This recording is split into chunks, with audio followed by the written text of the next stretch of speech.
saya Abdul Munib. Pada video kali ini saya akan membahas tentang simple present tense. Untuk memudahkan kalian semua dalam mempelajari simple present tense, maka saya akan bagi menjadi beberapa bagian.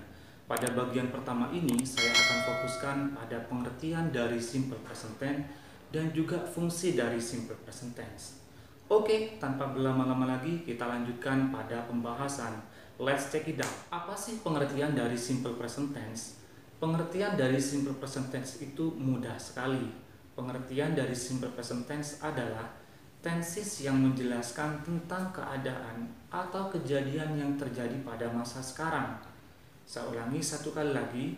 Pengertian dari simple present tense adalah tenses yang menjelaskan tentang keadaan atau kejadian yang terjadi pada masa sekarang. Jadi ada 3 poin dari pengertian dari simple present tense ini. Yang pertama adalah simple present tense itu adalah sebuah tenses. Yang kedua adalah menjelaskan keadaan atau kejadian. Dan yang ketiga adalah pada masa sekarang. Jadi kejadiannya itu pada masa sekarang, bukan masa yang akan datang atau masa yang lampau. Oke, kalau sudah mengerti, kita lanjutkan pada fungsi dari simple present tense. Oke, next. Fungsi dari simple present tense. Setidaknya ada 4 fungsi dari simple present tense yang saya rangkum. Yang pertama adalah fungsi dari simple present tense adalah menyatakan atau menjelaskan kebenaran umum yang tak terbantahkan. Saya ulangi satu kali lagi. Menyatakan atau menjelaskan kebenaran umum yang tak terbantahkan. Contoh, the sun rises from the east. Saya ulangi satu kali lagi, the sun rises from the east. Matahari terbit dari sebelah timur. Nah, kalimat ini adalah sebuah kebenaran umum yang tak terbantahkan oleh siapapun. Baik itu anak kecil ataupun dewasa, mereka tahu dan faham jika matahari itu terbit dari timur. Dan kebenaran atau fakta ini tidak bisa dibantah oleh siapapun. Oke, contoh yang nomor 2 adalah fish lives in the water. Ikan hidup di air. Ini juga adalah sebuah fakta atau kebenaran umum yang tidak bisa dibantah oleh siapapun jika ikan itu hanya hidup di air. Oke, itu fungsi yang pertama dari simple present tense, yaitu menyatakan atau menjelaskan kebenaran umum yang tak terbantahkan. Oke, next. Fungsi yang nomor 2 dari simple present tense adalah menyatakan tentang kebiasaan dan rutinitas. Saya ulangi satu kali lagi. Fungsi dari simple present tense yang nomor 2 adalah menyatakan tentang kebiasaan dan rutinitas. Fungsi yang nomor 2 ini seringkali digunakan dalam conversation, percakapan sehari-hari. Kita langsung pada contoh. I always wake up at 6 a.m. in the morning. Saya ulangi satu kali lagi. I always wake up at 6 a.m. in the morning. Artinya adalah saya selalu bangun jam 6 pagi. Saya selalu bangun jam 6 pagi. Kalimat ini menunjukkan sebuah kebiasaan yang dilakukan setiap jam 6 pagi saya bangun. Jadi di situ ada always, selalu, kapan, jam 6 pagi. Dan ini menunjukkan sebuah kebiasaan. Kita lanjut pada contoh yang nomor 2. We play badminton every day. We play badminton every day. Artinya, kami bermain bulu tangkis setiap hari.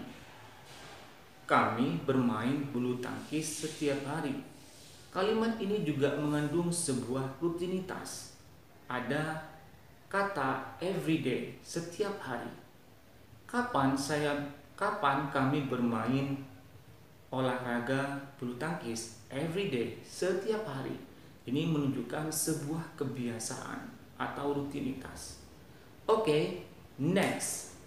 Fungsi yang nomor 3 ialah dari simple present tense adalah menyatakan tentang sesuatu yang akan terjadi di masa yang akan datang, namun dekat dengan sekarang. Saya ulangi satu kali lagi, menyatakan tentang sesuatu yang akan terjadi di masa yang akan datang, namun dekat dengan sekarang. Ingat, sepertinya fungsi dari simple present tense yang nomor 3 ini adalah seperti simple future, sesuatu yang akan datang. Tetapi perlu diingat, ini termasuk dari simple present tense karena kejadian di masa yang akan datang itu dekat dengan masa sekarang. Dan ini sangat umum digunakan oleh orang-orang Inggris atau oleh orang-orang Barat. Oke, untuk mempermudahnya kita langsung pada contoh. Contoh yang pertama, Rudy arrives on Saturday. Rudy arrives on Saturday. Artinya adalah Rudy datang pada hari Sabtu. Rudy datang pada hari Sabtu. Kejadiannya, Rudy kedatangannya itu pada hari Sabtu, bukan sekarang, masa yang akan datang. Tetapi kejadian yang masa yang akan datang itu, hari Sabtu, itu dekat dengan masa ketika diucapkan. Oke, kita lanjut pada contoh yang nomor 2. My friends come tomorrow. My friends come tomorrow. Teman-teman saya datang besok. Teman-teman saya datang besok. Kejadiannya masih akan datang, tetapi dekat ketika dengan masa sekarang. Kejadiannya besok, tetapi dekat dengan masa sekarang. Teman-teman saya datang besok.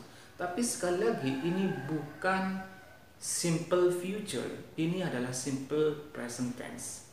Agak membingungkan sedikit, tapi itu sesuatu yang umum yang dilakukan oleh orang asing atau orang luar. Fungsi yang nomor 4 dari simple present tense adalah menyatakan pikiran, emosi, dan perasaan. Menyatakan pikiran, emosi, dan perasaan. Kita langsung pada contoh supaya lebih mudah untuk dipahami. I love my father. I love my father. Saya cinta bapak saya. Saya cinta bapak saya. Fokus pada kata kerja love, cinta. Ini menunjukkan sebuah emosi atau perasaan saya pada ayah saya. Nah, kalimat yang seperti ini menunjukkan sebuah emosi atau perasaan termasuk dalam simple present tense dan termasuk fungsi dari simple present tense, penggunaan dari simple present tense. Oke, kita lanjut pada contoh yang nomor 2. Dina feels happy. Dina feels happy. Dina merasa senang. Dina merasa senang. Nah, kata kerja feels ini menunjukkan sebuah perasaan. Dina merasa senang. Ini ungkapan perasaan. Jadi ini termasuk dari fungsi dari simple present tense. Oke, kesimpulannya adalah ada 4 fungsi dari simple present tense. Fungsi yang pertama adalah mengatakan, menyatakan atau menjelaskan kebenaran umum yang tak terbantahkan. Itu fungsi nomor 1. Yang nomor 2, menyatakan tentang kebiasaan dan rutinitas. Yang nomor 3, menyatakan tentang sesuatu yang akan terjadi di masa yang akan datang, namun dekat dengan sekarang. Yang nomor 4 adalah menyatakan pikiran, emosi, dan perasaan. Oke, thanks for watching. See you on next time. And bye-bye.